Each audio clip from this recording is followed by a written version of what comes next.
సేవ చేయగలిగాం. దీంట్లో కొన్ని సంఘటనలు మీకు చెప్పాలి.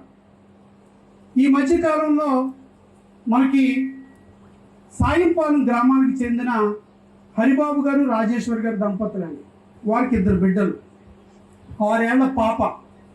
ఆ అమ్మాయి పేరు మౌనిక, ఆ అబ్బాయి పేరు జశ్వంత్. వీళ్ళు హెల్త్ బాగోలేదని కొంచెం సీరియస్ అయితే జంగారెడ్డిగూడ హాస్పిటల్కి వెళ్ళారు. కానీ ఆ జంగారెడ్డిగూడ హాస్పిటల్ దగ్గరికి వెళ్ళేసరికి 6 ఏళ్ల పాప ఎవరైతే మౌనిక ఉందో ఆ అమ్మాయి చనిపోయింది. 6 ఏళ్ల పాప.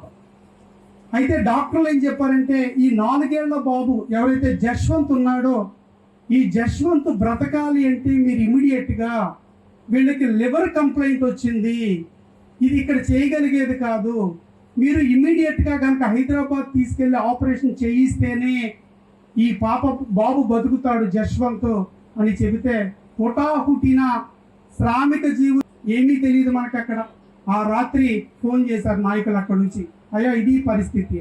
వెంటనే నేను అక్కడ డాక్టర్లతో మాట్లాడి, అయ్యా రేపు మీకు ఎల్ఓసి ఎట్టి పరిస్థితుల్లో నేను ఇప్పిస్తాను, దయచేసి సర్జరీ స్టార్ట్ చేయండి, ఆపరేషన్ స్టార్ట్ చేయండి, ఈ నైట్ సర్జరీ చేయకపోతే ఆ బిడ్డ బతకడు, ఒకవేళ ఏదన్నా డిలే అయితే ఆ బిడ్డకు సంబంధించిన ప్రతి పైసా నా జేబులోంచి కడతాను, ఒక ఎమ్మెల్యేగా నేను హామీ ఇస్తున్నానని హాస్పిటల్ వాళ్ళతో మాట్లాడితే ఆ రాత్రి అంటే ఏ హాస్పిటల్ అయినా ఎల్ఓసి వచ్చాక ఆపరేషన్ మొదలు పెడతారు. వాళ్ళ భయం ఏంటంటే మళ్ళీ డబ్బులు వస్తాయో రావు అనే భయాలు ఉంటాయి. అయినప్పటికీ నేను బాధ్యత తీసుకుంటాం వల్లేమో మరి దేవుడు వాళ్ళ మనసు కరిగించారేమో ఆపరేషన్ రాత్రే చేశారు.